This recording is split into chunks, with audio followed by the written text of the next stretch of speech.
Science का पहला question है, ऊष्मा एक पिंड से दूसरे पिंड में प्रवाहित होती है जब उसके पास होती है। तो डी ऑप्शन इसका आंसर है, विभिन्न तापमान। विभिन्न तापमान। दूसरा क्वेश्चन है, परमाणु रिएक्टर किस वैज्ञानिक सिद्धांत पर काम करता है। तो ये करता है परमाणु विखंडन पे। तीसरा क्वेश्चन है आर्द्रता मापी जाती है। तो ये हाइग्रोमीटर से नापी जाती है। चौथा क्वेश्चन है, निम्नलिखित में से किस विद्युत चुम्बकीय किरण की तरंगदैर्घ्य अधिकतम होती है। तो रेडियो तरंगों का सबसे अधिक होता है। यदि पृथ्वी घूमना बंद कर दे, पांचवा है, तो भूमध्य रेखा जी पर जी का मान होगा। तो ये अपवर्तित रहेगा, इसमें कोई भी फर्क नहीं पड़ेगा। तो छठवां है, यदि किसी पिंड का संवेग दोगुना कर दिया जाए तो उसकी गतिज ऊर्जा में वृद्धि होगी। तो 100% वृद्धि होगी। तो अर्धचालकों की विद्युत चालकता तापमान में वृद्धि के साथ बढ़ती है। ऑप्शन नंबर ए। पतले उत्तल लेंस और पतले अवतल लेंस की क्षमता का अनुपात 3/2 है। जब ये संपर्क में होते हैं तो उनकी तुल्य फोकस दूरी 30 सेंटीमीटर होती है। तो प्रत्येक की फोकस दूरी ज्ञात कीजिए। तो ये है बी ऑप्शन इसका राइट आंसर है। तो फिर 9वां क्वेश्चन है, बादल सफ़ेद क्यों दिखाई देता है। तो ये प्रकाश के प्रकीर्णन के कारण। अगला क्वेश्चन है आपका, निम्नलिखित में से कौन सी गैस अम्लीय वर्षा का कारण बनती है। तो सल्फ़र के ऑक्साइड और नाइट्रोजन के ऑक्साइड दोनों। तो ये ऑप्शन नंबर डी इसका आंसर होगा। जब जल 11वां है, जल प्रदूषण की जांच की पहचान की जा सकती है पानी का पीएच से और कॉलीफॉर्म की उपस्थिति से। तो ये सी वाला आंसर राइट आंसर है। आधुनिक रसायन विज्ञान का जनक किसे कहा जाता है। तो ये option number A, Antoine Laurent Lavoisier क्या है ये। और जब किसी ठोस को सीधे गर्म करके गैस में परिवर्तित किया जाता है तो इस क्रिया को कहा जाता है ऊर्ध्वपातन कहा जाता है। ये 13-14वां है, सूरज की रोशनी को बिजली में बदलने के लिए क्या है, सूरज की रोशनी को बिजली में बदलने के लिए कौन सा ठोस पदार्थ सबसे अच्छा होने की संभावना है। तो यह है टेफ्लॉन। इसके बाद आता है 15वां क्वेश्चन है, सोना गलाया जाता है एक्वा रेजिया में। चींटी के डंक में उपस्थित अम्ल का नाम लिखिए। तो ये मेथनोइक एसिड होता है। क्लोरीन का इलेक्ट्रॉनिक विन्यास होता है, वो होता है ऑप्शन नंबर डी 287।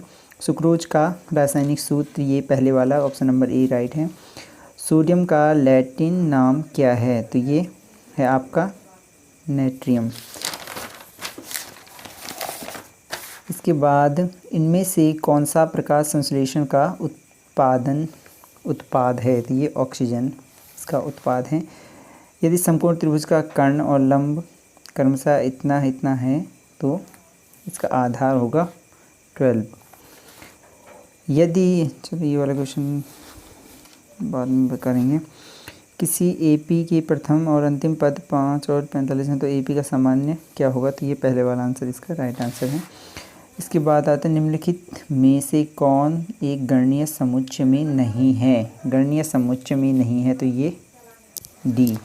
एक शंकु का व्यास इतना इतना है। तो ये इसका आंसर है आपका आंसर नंबर ए। यदि दिया गया है कि मध्यम विषम वितरण में माध्यिका इतना इतना है तो इसका आंसर आपका 6 है। ठीक है, सी। तो ये इसका एक बैग में 6 काली इतनी इतनी गेंदें। तो ये फर्स्ट वाला ऑप्शन इसका राइट आंसर है। इसके बाद इसका 4 पॉइंट पर दिवस में साधारण ब्याज की दर से। तो इसका आंसर आपका 4 वर्ष होगा। इसके बाद आएगा, इसका आंसर है आपका 720 सी। फिर 180 वाले का आंसर आपका बी है और 181 का आंसर आपके पास सी है और आपके पास 182 का आंसर आपके पास डी है। 183 बी और 184 का आंसर आपके पास ए होगा और 185 का आंसर भी आपके पास सी होगा। निम्नलिखित में से कौन सा हार्मोन सोना जागना, ये ऑप्शन नंबर ए मेलाटोनिक। निम्नलिखित में से एक लुप्त प्राय प्रजाति है, तो सब एक यही बचा है अभी, बाघ। राजाजी उद्यान क्या है, राष्ट्रीय उद्यान किसके लिए प्रसिद्ध है, तो ये हाथी के लिए, ये ऋषिकेश में है। और ये है 189 का आंसर आपके पास बी है। 190 का आंसर आपके पास सी है। नीला हरा शैवाल जो लाल प्रस्फुटन का कारण है, तो ये ऑप्शन नंबर सी इसका राइट आंसर है।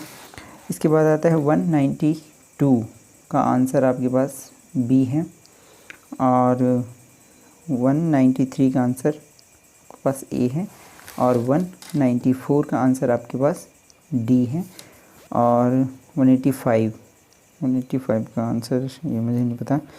फिर 196 का आंसर आपके पास है सी, ठीक है। इसके बाद आते हैं फलों के पकने के लिए जिम्मेदार है एथिलीन, ऑप्शन नंबर ए। 198 का आंसर आपके पास पहला ही है, ऑप्शन नंबर ए। 199 का आंसर आपके पास ऑप्शन नंबर डी और लास्ट वाली का आंसर आपके पास ऑप्शन नंबर डी, तो ठीक है।